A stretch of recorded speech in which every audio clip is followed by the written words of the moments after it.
గౌరవనీయ మాజీ శాసనసభ్యులు సాయిప్రసాద్ రెడ్డి గారికి కృతజ్ఞతలు తెలియజేసుకుంటున్నాను. ఎందుకంటే పార్టీలో ఉన్నప్పటి నుండి నన్ను ప్రోత్సహించి అన్ని విధాలుగా సహకరించి నా పేరును రాష్ట్ర పార్టీ ఆఫీస్కు కమిటీ కేంద్ర కమిటీ దానిలో ముందుగా అన్నగారి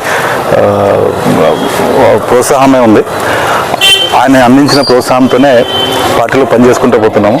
ముఖ్యంగా ఏమంటే కష్టపడే కార్యకర్తలకు ఖచ్చితంగా పార్టీలో గుర్తింపు ఉంటుంది అనే దానికి ఇది ఒక మంచి నిదర్శనం. ఎందుకంటే పార్టీలో జాయిన్ అయినప్పటి నుంచి కష్టపడుతూ వచ్చాము కాబట్టి మా పేరు కూడా అన్నగారు ప్రపోజ్ చేసి పని పంపించి, అదేవిధంగా చాలామంది ఆదోన్ నుంచి చాలామందికి జనరల్ సెక్రటరీ పోస్టులు కానీ, కర్నూలు జిల్లాలో జనరల్ సెక్రటరీగా బంగారప్ప గారు కానీ, అదేవిధంగా రాముడు కానీ, తరుణ్ కానీ చాలామందికి ఈ లీగల్ సెల్లో పోస్టులు వచ్చినాయి.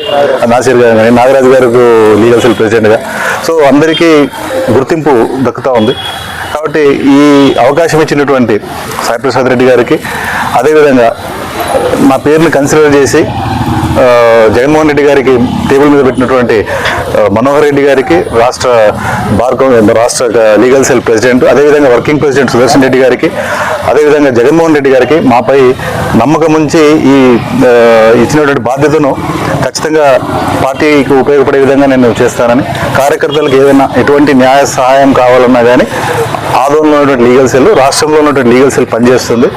ఎటువంటి ఇబ్బంది కలిగినా, అన్యాయమైన కేసులు పెట్టినా, ఏమైనా ఉన్నా కానీ ఖచ్చితంగా మేము లీగల్ సెల్ ద్వారా మేము సహాయ సహకారం అందిస్తామని తెలియజేసుకుంటూ, అదేవిధంగా కర్నూలు జిల్లా ప్రెసిడెంట్ సువర్ణారెడ్డి గారికి, అందరికీ ఎస్వి మోహన్ రెడ్డి గారికి కూడా అందరికీ పేరు పేరున ధన్యవాదాలు తెలియజేసుకుంటున్నాను. నా పేరు ఎల్కే జీవన్ సింగ్, అడ్వకేట్ ఆదోన్. ఇప్పించడం జరిగింది. ఆయన కూడా బాగా అడ్వకేట్గా కూడా ఆ రోజు ఆయన పదవి ఇప్పించడం జరిగింది. ఎందుకంటే ఆయన కూడా ఆ వర్క్ బోర్డులో డైరెక్టర్గా ఉంటూ కూడా మంచి ఉత్సాహంగా పనిచేశాడు.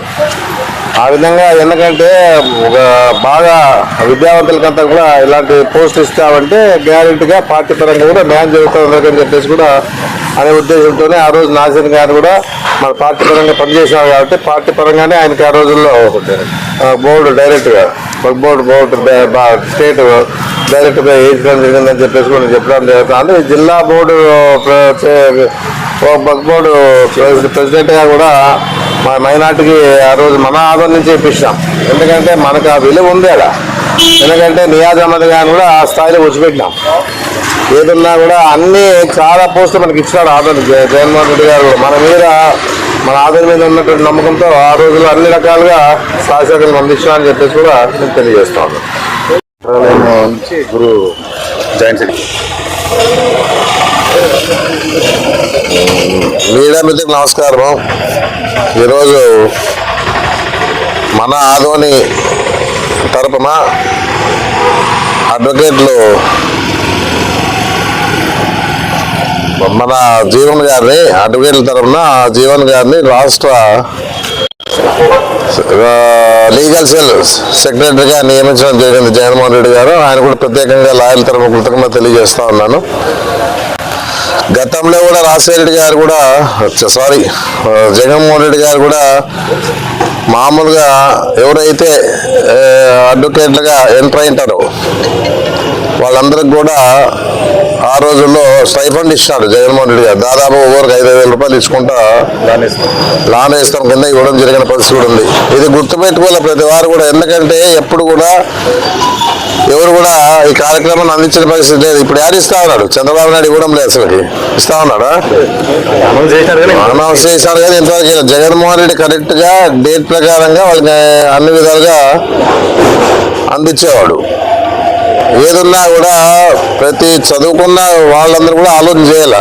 ఈరోజు ఈ ప్రభుత్వం ఏ విధంగా నడుస్తూ ఉంది, గత 14 ఏళ్ళుగా ఏ విధంగా నడిచింది, అంత ఎడ్యుకేటెడ్లు ఉన్నారు. ఇంత రాష్ట్రంలో ఉన్నటువంటి పరిస్థితుల్లోన గత ప్రభుత్వం ఏం చేసిందనేది కూడా అందరూ తెలుసు, బాగా చేశారు. ఏదంటే డెవలప్మెంట్ చేసే విషయంలో కూడా జగన్మోహన్ రెడ్డి గారు ఆ రోజుల్లో ఆంధ్ర డెవలప్మెంట్ అయిందంటే జగన్మోహన్ రెడ్డి హయాంలో అని చెప్పేసి కూడా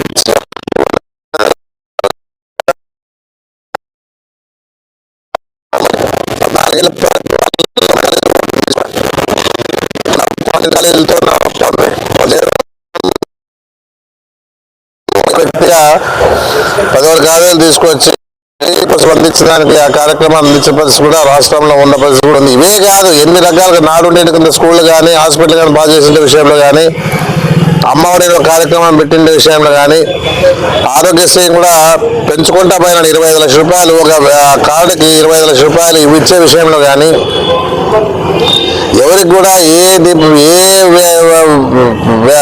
ఏ దానికైనా కూడా వెనకడ చేయలే ఆయన.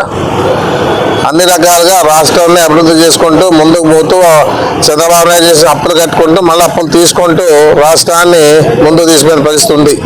ఎందుకంటే అప్పులు చేయకపోతే ముందు నడపాలన్నా గవర్నమెంట్ నడపాలంటే కూడా కష్టం. అందుకే ఎంతున్నా కూడా చంద్రబాబు నాయుడు చేసిన అప్పు కన్నా దాదాపుగా 2,50,000 కోట్లు ఆయన చేసిపోతే జగన్మోహన్ రెడ్డి గారు 3,60,000 కోట్లు చేశాడు. మళ్ళీ ఈ రోజు ఉండే పరిస్థితుల్లో 19 నెలల్లోనే దాదాపు 3 లక్షల కోట్లు అప్పు చేశాడంటే ప్రజలు ఆలోచించాలని చెప్పేసి చెప్పడం జరుగుతుంది. జగన్మోహన్ రెడ్డి చేసింటే తప్పేమో మనకు ఎవరికి అర్థం కాలే. ఆయన చేసిండే మంచి పనులకే ఈరోజు ఆలోచన చేసే పరిస్థితి వస్తూ ఉంది.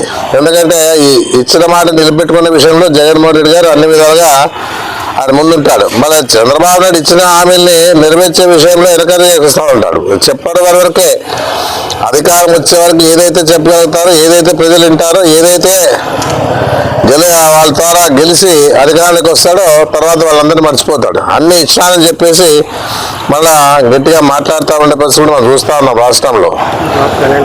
ఏదన్నా కూడా ఆయన జాబ్ క్యాలెండర్ ద్వారా వదిలేసినాడు. ఆ రోజు జాబ్ క్యాలెండర్ పెట్టినాడు. ఆయన కూడా చెప్పినాడు, నేను లోకేష్ గారు కూడా ఎన్నో ప్రసంగాలు పలికినారు, ఏదో రకంగా మభ్య పెట్టినారు ప్రజల్ని. ఆయన కూడా ఏ విధంగా కూడా దీంట్లో ఇన్వాల్వ్మెంట్ కాకుండా జనసేన పార్టీ నాయకుడికి ఏం మాట్లాడడంలే. పవన్ కళ్యాణ్ గారు కూడా ఏదో డిప్యూటీ సీఎం ఆయన కోరిక తీరింది, ఆయన ఎక్కడున్నాడో కనపడడంలే, ఏ దాంట్లో ఇన్వాల్వ్మెంట్ కావడంలే. ఆ రకంగా మన రాష్ట్రంలో చూడడం జరుగుతూ ఉందని కూడా నేను చెప్పడం జరుగుతూ ఉంది. అందుకే పకడ్బందీగా జగన్మోహన్ రెడ్డి ఏం చేస్తానంటే అన్ని ఏదేదైతే పార్టీకి సంబంధించిన కార్యక్రమాలు ఉన్నాయో పకడ్బందీగా ఫిలప్ చేస్తూ ఉన్నాడు. అందులో భాగంగానే జీవన్ గారిని కూడా ఈరోజు రాష్ట్ర లీగల్ సెక్రటరీగా, జనరల్ సెక్రటరీగా వేయడం జరిగిందని చెప్పేసి కూడా నేను చెప్పడం జరుగుతూ ఉంది. ఏదున్నా కూడా జీవన్ గారు కూడా ఇక్కడ మంచి పేరు ఉంది. వాళ్ళ నాయన అంతకుముందు రతన్ సింగ్ గారు కూడా ఒక అడ్వకేట్గా మంచి పేరు తీసుకుని రావడం జరిగింది. ఆయన బాటలో నేను నడుస్తూ ఉన్నాడు. నేను చూస్తే నేను విన్న విషయం ఏంటంటే డిమాండ్ లేదు.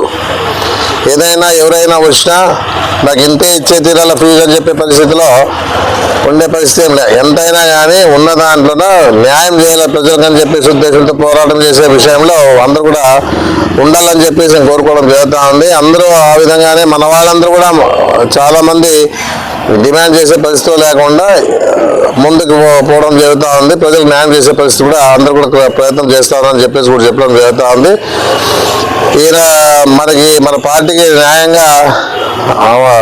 న్యాయపరంగా కూడా అన్ని విధాలుగా బాగుంటారని చెప్పేసి ఉద్దేశంతోనే జగన్మోహన్ రెడ్డి గారు కూడా మేము కూడా రికమెండేషన్ పంపించిన తర్వాత అక్కడి నుంచి ఇప్పుడు ఇక్కడ రావడం జరిగింది. ఈ రోజే అనౌన్స్ కూడా అయిపోయింది అది.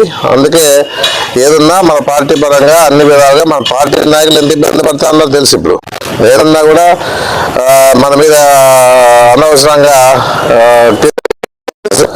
ఏదో దాంట్లో ఇన్వాల్వ్మెంట్ చేయడం జరుగుతూ ఉన్న పరిస్థితుల్లోన మనము న్యాయంగా మన తరపున మన పార్టీ వాళ్ళని కూడా కాపాడే బాధ్యత మాకంతా ఉందని చెప్పేసి కూడా గట్టిగా నమ్మకం ఉంది. అందరికి కూడా ఏదన్నా కూడా చేయగలుగుతారని నమ్మకం అందరికీ ఉంది. కాబట్టి అందరూ కూడా ఐకమత్యంతో, అడ్వకేట్లంతా ఐకమత్యంతో ఉంటూ పార్టీ కూడా మంచి పేరు తీసుకురావాలని చెప్పేసి కూడా మనస్ఫూర్తిగా నేను ఆయనకి నాకిన్న చిన్నవాడు కాబట్టి, నాకే కొడుకుతో సమానం కాబట్టి నేను కూడా ఆయన ఆశీర్వాదం చేస్తూ ఉన్నాను. అన్ని విధాలుగా ఈ పార్టీ పదవిని బాగా ఉపయోగించుకొని మీరు కూడా ఇంకా ఉన్నత స్థాయి తోలాలని చెప్పేసి నేను మనస్ఫూర్తిగా కోరుతా ఉన్నానని చెప్పేసి కూడా నేను తెలియజేస్తా ఉన్నాను. ఏదైనా ఈ అడ్వకేట్లు కూడా మనం ఇంకా బలోపేతం చేసుకోవాలి. ఆందోళనలో కూడా ఏదన్నా ఈరోజు ఉండే పరిస్థితుల్లో అందరూ కూడా కలుపుకొని మన పార్టీ బలోపేతం చేసి మన అడ్వకేట్ల పరంగా కూడా అందరూ కూడా వాడికి నచ్చని చెప్పి, ఎందుకంటే చాలామంది వివిధ పార్టీలో ఉంటారు. ఆ పార్టీలో ఉన్న వాళ్ళు కూడా తేడా చెప్పాలి. మన పార్టీ ఏం చేస్తుంది, వాళ్ళు ఏం చేస్తారు అని తెలుసు. ఎందుకంటే చదువుకున్నారు కాబట్టి వాళ్ళకి తెలియదని కాదు, తెలిసినా మనం వాళ్ళందరి దగ్గర పిలుచుకొని బలోపేతం చేయాలని చెప్పేసి నేను కూడా మన జీవన్ గారిని ఇక్కడ వచ్చిన అడ్వకేట్లందరూ కూడా కోరుకుంటున్నాను. ఏదున్నా కూడా అన్ని ఈ రోజు ఉండే పరిస్థితుల్లో అందరూ కష్టపడాల్సి ఉండే. ఎందుకంటే జగన్మోహన్ రెడ్డి ముఖ్యమంత్రి చేయాలంటే అందరూ బాగా కష్టపడాలి. పార్టీని మళ్ళీ 2029లో మనమంతా కూడా జగన్మోహన్ రెడ్డి ముఖ్యమంత్రిగా తీసుకురావాలని చెప్పేసి నేను మనస్ఫూర్తిగా కోరుతా ఉన్నాను.